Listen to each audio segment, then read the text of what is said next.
Kepribadiannya yang baik itulah yang menarik hati penduduk setempat. Sehingga mereka berbondong-bondong masuk agama Islam dengan sukarela. Dan menjadi pengikut beliau yang setia. Sebagai misal, bila beliau menghadapi rakyat jelata yang pengetahuannya masih awam sekali, beliau tidak menerangkan Islam secara jelimet. Kaum bawah tersebut dibimbing untuk bisa mengolah tanah agar sawah dan ladang mereka dapat dipanen lebih banyak lagi. Sesudah itu mereka dianjurkan bersyukur kepada yang memberikan rezeki, yaitu Allah Subhanahu wa Ta'ala. Di kalangan rakyat jelata, Syekh Maulana Malik Ibrahim sangat terkenal, terutama dari kalangan kasta rendah. Sebagaimana diketahui, agama Hindu membagi masyarakat menjadi 4 kasta. Kasta Brahmana, Ksatria, Waisya dan Sudra. Dari keempat kasta tersebut, kasta Sudra adalah yang paling rendah dan sering ditindas oleh kasta-kasta yang jauh lebih tinggi. Ketika Syekh Maulana Malik Ibrahim menerangkan kedudukan seseorang di dalam agama Islam, orang-orang Sudra dan Waisya banyak yang tertarik. Syekh Maulana Malik Ibrahim menjelaskan bahwa dalam agama Islam semua manusia itu sama sederajat. Orang Sudra boleh saja bergaul dengan kalangan yang lebih atas. Tidak dibeda-bedakan. Di hadapan Allah semua manusia adalah sama. Yang paling mulia di antara mereka hanyalah yang paling takwa kepadanya. Takwa itu letaknya di hati yang mengendalikan segala gerak kehidupan manusia. Untuk berusaha sekuat-kuatnya mengerjakan segala perintah Allah dan menjauhi segala larangannya.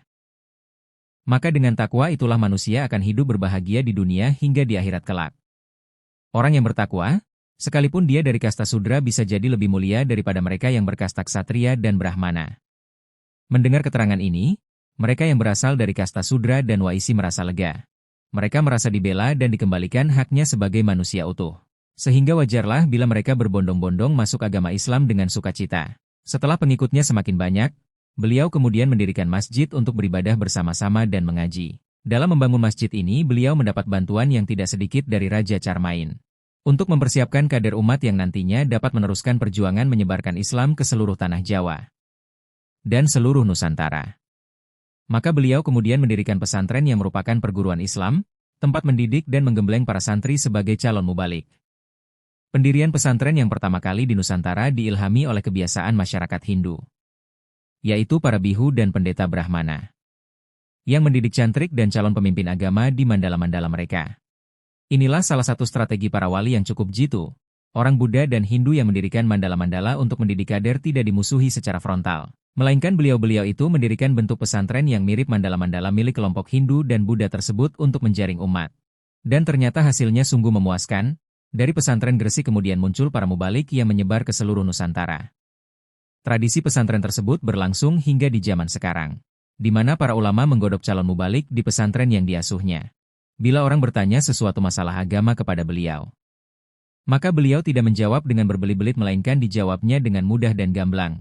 Sesuai dengan pesan Nabi yang menganjurkan agama disiarkan dengan mudah, tidak dipersulit. Umat harus dibuat gembira, tidak ditakut-takuti. Seperti tersebut dalam buku History of Java karangan Sir Stamford Raffles, pada suatu hari Syekh Maulana Malik Ibrahim ditanya, apakah yang dinamakan Allah itu? Beliau tidak menjawab. Allah itu adalah Tuhan yang memberi pahala sorga hambanya yang berbakti dan menyiksa sepedih-pedihnya bagi hamba yang membangkang kepadanya. Jawabannya beliau cukup singkat dan jelas, yaitu, Allah adalah zat yang diperlukan adanya. 2 tahun sudah Syekh Maulana Malik Ibrahim berdakwah di Gresik. Beliau tidak hanya membimbing umat untuk mengenal dan mendalami agama Islam, melainkan juga memberikan pengarahan agar tingkat kehidupan rakyat Gresik menjadi lebih baik. Beliau pula yang mempunyai gagasan mengalirkan air dari gunung untuk mengairi lahan pertanian penduduk. Dengan adanya sistem pengairan yang baik ini, lahan pertanian menjadi subur dan hasil panen bertambah banyak. Para petani menjadi makmur dan mereka dapat mengerjakan ibadah dengan tenang. Andai kata Syekh Maulana Malik Ibrahim tidak ikut membenahi dan meningkatkan taraf hidup rakyat Gresik, tentulah mereka sukar diajak beribadah dengan baik dan tenang.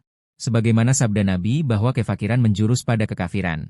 Bagaimana mungkin bisa beribadah dengan tenang jika sehari-hari disibukkan dengan urusan sesuap nasi? Inilah resep yang harus ditiru. Ada ganjalan di hati Syekh Maulana Malik Ibrahim. Dia telah berhasil mengislamkan sebagian besar rakyat Gresik. Gresik adalah bagian dari wilayah Majapahit. Kalau seluruh rakyat sudah memeluk Islam sementara Raja Brawijaya penguasa Majapahit masih beragama Hindu, apakah di belakang hari tidak timbul ketegangan antara rakyat dengan rajanya? Untuk menghindari hal itu, maka Syekh Maulana Malik Ibrahim mempunyai rencana mengajak Raja Brawijaya untuk masuk agama Islam. Hal itu diutarakan kepada sahabatnya yaitu Raja Cermain. Ternyata Raja Cermain juga mempunyai maksud serupa. Sudah lama Raja Cermain ingin mengajak Prabu Brawijaya masuk agama Islam. Pada tahun 1321 Masehi, Raja Cermain datang ke Gresik disertai putrinya yang cantik rupawan. Putri Raja Cermain itu bernama Dewi Sari. Tujuannya dalam misi tersebut adalah untuk memberikan bimbingan kepada para putri istana Majapahit mengenal agama Islam. Bersama Syekh Maulana Malik Ibrahim rombongan dari negeri Cermain itu menghadap Prabu Brawijaya. Usaha mereka ternyata gagal. Prabu Brawijaya bersikeras mempertahankan agama lama dengan ucapan yang diplomatis. Bahwa dia bersedia masuk Islam bila Dewi Sari bersedia dipersuntingnya sebagai istri. Dewi Sari menolak. Tidak ada gunanya masuk Islam bila ditunggangi dengan kepentingan duniawi. Beragama seperti itu hanya akan merusak keagungan agama Islam. Rombongan dari negeri Cermain lalu kembali ke Gresik. Mereka beristirahat di lerang sembari menunggu selesainya perbaikan kapal untuk berlayar pulang. Sungguh sayang sekali. Selama beristirahat di lerang itu banyak anggota rombongan dari negeri Cermain yang diserang wabah penyakit. Banyak di antara mereka yang tewas, termasuk Dewi Sari. Kabar kematian Dewi Sari terdengar ke telinga Prabu Brawijaya.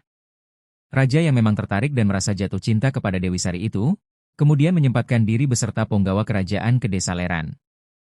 Brawijaya sang Raja Majapahit itu memerintahkan kepada para punggawa kerajaan untuk menggali kubur dan memakamkan Dewi Sari dengan upacara kebesaran. Di desa Leran itulah Dewi Sari dikuburkan. Setelah rombongan dari negeri Cermain meninggalkan pantai Leran, maka Prabu Brawijaya menyerahkan seluruh daerah Gresik kepada Syekh Maulana Malik Ibrahim untuk diperintah sendiri di bawah kedaulatan Majapahit. Penyerahan daerah itu adalah siasat dari sang raja. Agar rakyat Gresik yang beragama Islam itu tidak memberontak kepada rajanya yang masih beragama Hindu. Amanat Raja Majapahit itu diterima Syekh Maulana Malik Ibrahim dengan sukarela. Sesuai dengan ajaran Islam yang menganjurkan perdamaian, walaupun dengan kafir zimmi, yaitu orang-orang bukan Muslim yang mau hidup berdampingan dengan aman dalam satu negara. Demikianlah sekilas tentang Syekh Maulana Malik Ibrahim, seorang wali yang dianggap sebagai ayah dari Wali Songo. Beliau wafat di Gresik pada tahun 882 Hijriah, atau 1419 Masehi.